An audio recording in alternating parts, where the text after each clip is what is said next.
حاضرشین بریم خونه مامان بزرگ. های شنقلیا، من امروز نه خیلی اعصاب دارم نه وقت که دور چشمم داره تمام بشه.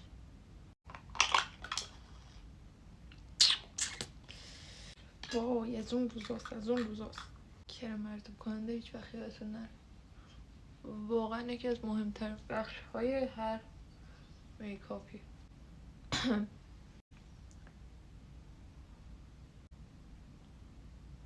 بچه چقدر نور بده که فیدشون کنیم. فید کنیم یا بلند کنیم؟ فید کنیم در پوستم با رنگ پوستمون فیدش کنیم. شبیه روح شدم.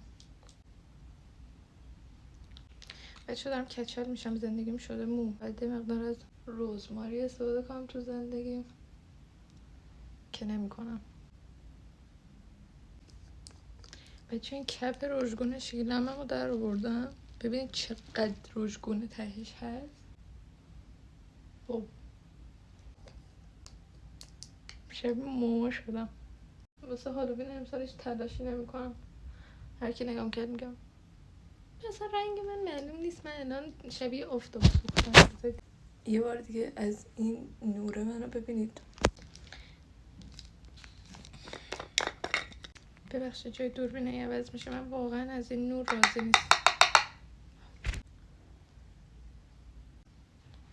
من الان باید بیرون میبودم، الان باید بیرون از خونه میبودم و یه مسافتی هم طی کرده بودم، نه که فقط بیرون باشه. شم بیرون رفتن با من این شکلیه که میگم 5 دقیقه دیگه رسیدم، بعد هنوز تو آسانسورم. آسانسور چه؟ تو همومم. یکم از کانتورم با براش میدارم کل صورتم.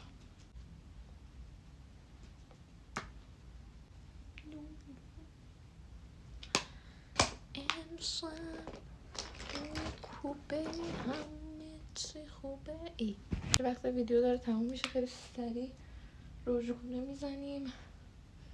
جنگی هایلایترم سریع میزنیم، زیاد شد.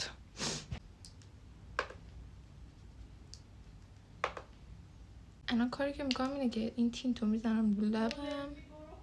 آره بعد خط لب میزنم، بعد که خشک شد تینتم از این روغن لبه میزنم میام، چون که دیگه وقت نداره ویدیو. اینم از فاینال آلایش. مرسی از اینکه ویدیو رو دیدین، دوستتون دارم.